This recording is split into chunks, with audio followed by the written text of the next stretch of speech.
vamos a hablar del tema de memoria, ¿no? En el sistema computarizado, toda computadora tiene memorias volátiles y memorias no volátiles. Las memorias, ¿no? Es el medio por el cual se almacenan datos en cualquier computadora. Es un medio de almacenamiento que utiliza las computadoras.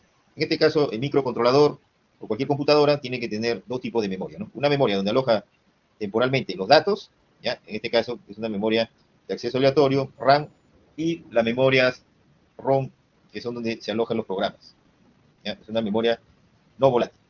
Las memorias ROM, digamos, comenzaron con memorias que se borraban, se escribían eléctricamente y se borraban mediante eh, un borrador, ¿no?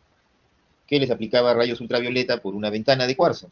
Entonces, al ingresar, digamos, esa luz por la ventana de cuarzo, ¿no? Las memorias ROM las podíamos borrar, ¿no? Se les tenía que someter largo tiempo, 20, 25 minutos, ¿no? Para poder borrar el programa. Ese es en cuanto a la memoria ROM. Luego la tecnología fue, digamos, descubriendo nuevos tipos de memoria, ¿no? Y hoy en día las memorias ROM son tipo flash. ¿Qué cosa es una memoria flash? Es una memoria que se puede borrar y grabar eléctricamente. No necesita someterse a rayos ultravioleta. Entonces, los microcontroladores, digamos, al inicio, cuando aparecen, no tenían la facilidad de hoy en día de poderlos borrar o grabar eléctricamente, ¿no? Sobre todo borrarlo, ya para poder ponerle un nuevo programa. Entonces, al microcontrolador y a las memorias de un sistema con microprocesador, teníamos que someterlo a rayos ultravioleta mediante un pequeño aparato borrador. Era un equipo, ¿no? Que le daba el tiempo adecuado para proyectarle los rayos ultravioleta y de esta manera poder borrar. Entonces, se descubre ya nuevas tecnologías, ¿no? Se investigan nuevas tecnologías y aparecen las famosas memorias flash, ¿no? Que hoy en día son muy utilizadas en todo lo que nosotros ya programamos, ¿no? Por ejemplo, los PIC, ¿no? PIC 16, F 84, por ejemplo. Ya, la F significa memoria flash. Después los Arduino, por ejemplo, tienen su microcontrolador Atmega, ¿no? Eso también tiene memoria flash. Entonces las memorias de programa hoy en día son borrables y grabables eléctricamente. Tenemos también este, otro tipo de memoria ROM antes que la flash, que era la memoria EEPROM, ¿no? Esas se borraban también y se grababan eléctricamente, ¿no? Pero a diferencia, digamos, de una memoria flash, la memoria flash tiene características mejoradas, ¿no? Entonces, este tipo de memorias es la que se integran, digamos, en los microcontroladores. Entonces, acá tenemos unas características, ¿no? De una memoria, una AT27LB512. Este es un tipo de memoria ROM y bueno, tiene diferentes niveles, digamos, para poder grabarse, ¿no? Esta había que someterla, digamos, a un equipo grabador, ¿no? Y solamente no se podía, básicamente acá se programaba el programa, ¿no? De la computadora, ¿no? O si uno quería hacer de repente un sistema, ¿no? Ahí es donde tenía que programar los bits, ¿no? Tenía que quemar los bits. Quemar significa grabar, ¿no? Una serie de celdas. Entonces, la memoria, digamos, tenía un bus de direcciones, ¿ya? Y las EEPROM son memorias paralelas, o sea, básicamente tiene un bus de datos, ¿no? Que salen los pines de toda la palabra de datos, ¿no? De 8 bits o más en paralelo. A comparación, por ejemplo, de las memorias doble EEPROM, ¿no? Las doble EEPROM, o sea, EEPROM son memorias seriales. Y por un solo pin, digamos, va saliendo los datos, ¿no? De los 8 bits de datos o 16 bits de datos. Esa es la diferencia, digamos, que podríamos decir también que tiene una EEPROM con una EEPROM, ¿no? La EEPROM es una memoria con bus de datos paralelo y la EEPROM bus de datos. Acá, digamos, en el dibujo, ¿no? Podríamos apreciar un tipo de memoria. Vamos a decir, esta memoria sería una memoria flash, ¿no? Memoria flash. O sea que tiene almacenamiento no volátil. Tenemos otro tipo de memorias, por ejemplo, las OTP. Las OTP son memorias también EEPROM, ¿no? O sea, memoria no volátil, pero que solamente permiten grabarse una sola vez, ¿ya? Entonces, estas memorias, digamos, lo tienen también los microcontroladores, PIC, ¿no? Las memorias internamente OTP. ¿Qué es lo que ocurre con este tipo de memorias? Este tipo de memoria solo permite grabarse una sola vez. No se puede volver a reprogramar, ¿no? Entonces, ¿para qué sirven este tipo de memorias? Sirven básicamente para poder construir, digamos, en forma masiva de repente un producto, ya que este tipo de memorias el precio también es mucho más barato que una memoria flash, ¿no? Entonces, de esta manera, eh, digamos, si una memoria flash cuesta 10 soles, esta puede costar un sol, ¿no? Un sol 50. Entonces, en grandes producciones se utilizan este tipo de memoria, ¿no? OTP. Pero la desventaja con la memoria flash es que solamente se puede grabar una sola vez. Entonces, en este caso, habría que ajustar bien el programa, ¿no? Para no hacer correcciones futuras al producto, ¿no? Porque ya que se graba una sola vez, ¿no? Al momento de que hay que corregir algo, habría que cambiar la memoria, ¿no? Y en una producción masiva serían muchos miles de soles invertidos solo en memoria, ¿no? Ahora, si uno, por ejemplo, hace una producción masiva con memoria flash, saldría pues 7, 8, 9, 10 veces más el precio de producción, ¿no? Ya eso cuando son cantidades enormes, ahí sí, eso sí se evalúa, ¿no? Si conviene la flash o si conviene la OTP. La OTP solamente es cuando son producciones muy grandes, ¿no? Y que se está seguro que no se va a corregir, no se va a reprogramar. Entonces ese es el caso. Acá tenemos, digamos, los ciclos, ¿no? De direcciones, el ciclo, por ejemplo, de grabado, también selección del chip, ¿no? Entonces todos estos ciclos están sincronizados, ¿no? C es para seleccionar el chip, ¿no? En un banco de memoria donde hay varios, eso se encarga el bus de control, ¿no? De controlar esa señal, ¿no? Poner a cero, ¿no? Para seleccionar el chip, ¿no? Y tenemos acá, ¿no? Direccionamiento, también la salida de señal, ¿no? Por donde salen los datos, ¿no? Y decidir pues si sale el dato o entra el dato, ¿no? Para grabar, ¿no? El OEBPP. La AT28PB64, características, digamos, tiene baja potencia de disipación, ¿no? Estas trabajan frías, también trabajan con voltaje bajo, ¿no? Menos de 5 voltios.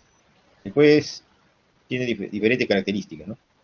100.000 ciclos, ¿no? De poder grabarla. ¿Sí? Vamos a decir que las memorias flash y las memorias EEPROM tienen número máximo de grabaciones, ¿no? Por decirle 1 millón de borrados y grabadas, ¿no? Y esa memoria no sirve, ¿no? Algunas son de menor. Por ejemplo, de este tipo de memoria, 10 años es su duración que tiene de almacenamiento, ¿no? Entonces también hay que ver, ¿no? Por ejemplo, en un sistema con microprocesador, ¿no? Hay que saber el tipo de memoria que tiene, ¿no? Y con los años, digamos, pasando los 10 años, algunas no es seguro que permanezca ahí su información. Entonces, bueno, en ese caso, ¿no? Podría corromperse la información, ¿no? Y se malogra, eh, ya deja de funcionar o funciona mal, ¿no? O simplemente no funciona. Y tiene tecnología, pues, CMOS, ¿no? Este tipo de memoria. Acá tenemos otros ejemplos, ¿no? De los pines que tiene la memoria EEPROM. Bueno, tiene pues sus pines de datos, selección de habilitación de salida, selección de chip, ¿no? Direccionamiento, alimentación. Ahora tenemos aquí otra memoria, ya por ejemplo la AT49BB512, ¿no? También trabaja con bajo voltaje, de 2.7 a 3.6, tiempo de acceso menos de 100 nanosegundos. Todo esto, estas características son importantes, ¿no? Al momento de elegir una memoria, ¿no? Porque depende también, hay memorias que son lentas y memorias que son rápidas, ¿no? Por ejemplo, las memorias, por ejemplo, rápidas para la no volátil, las volátiles, por ejemplo, ¿no? Digamos, son las de RAM, ¿no? Entonces, esas memorias tienen mayor velocidad, ¿no? En cuanto a la memoria no volátil. Bueno, esta es solamente una vista general de las memorias, ¿no? Pero internamente en el microcontrolador, ¿dónde vemos la memoria? Básicamente no la vemos física, ¿no? En el microprocesador sí lo vemos como si fuera un circuito integrado, soldado en la tarjeta. Pero el microcontrolador, usted básicamente la tiene a la memoria según la hoja de datos, ¿no? La hoja de datos le dice que es memoria de 1K, bueno, tiene que hacer un programa, ¿no? Que entre en eso. O si es de 2K o si es de 4 o de 8. En los microprocesadores sí se ve, digamos, esto, ¿no? Por ejemplo, estas son memorias SRAM, ¿no? Esta memoria es un tipo de memoria no volátil, o perdón, volátil, ¿no? Entonces acá tenemos un pequeño ejemplo, ¿no? Del arreglo de memoria, ¿no? Este de acá, el OE, el OE, el CS, ¿no? Son para el luz de control, ¿ya? O sea, el CS es para seleccionar, ¿no? El chip select pone a cero, el OE para activar las salidas del micro y el OE es para la lectura o escritura, ¿no? Cuando le toca grabar o cuando le toca a la memoria reproducir, ¿no? Lectura, escritura, se llama eso. Y adentro se manejan los buses que son de direcciones, que va de la 0 a la A14, ¿no? Y la de datos, tenemos acá, por ejemplo, este es el arreglo de memoria, ¿no? 262 por 164, ¿no? Este es como si fuera una matriz, ¿no? hay columnas y filas, ¿no? Que se van a decodificar. Estos son los tiempos, ¿no? De los ciclos de los pines, ¿no? O sea, en donde deben coincidir los flancos. El chip select, el output enable y el de entrada y salida de datos. Acá tiene el de direccionamiento, ¿no? El address input. Este es el que va a decir en qué dirección está grabado el dato, ¿no? Digamos, este puede tener 8 bits de datos, ¿no? Que podría tener 512 direcciones, ¿no? Entonces, 512 direcciones, podríamos decir que podríamos grabar 8 bits de datos, ¿no? Entonces, cada dirección va a tener 8 bits de datos, ¿no?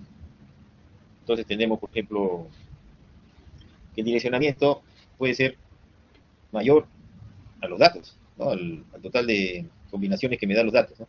Por ejemplo, si es de 8, tendríamos 256 combinaciones. 256. De 0 a 255 sería 256, ¿no? Entonces, pero las direcciones puede tener un K, puede tener 2K, 8K, ¿no?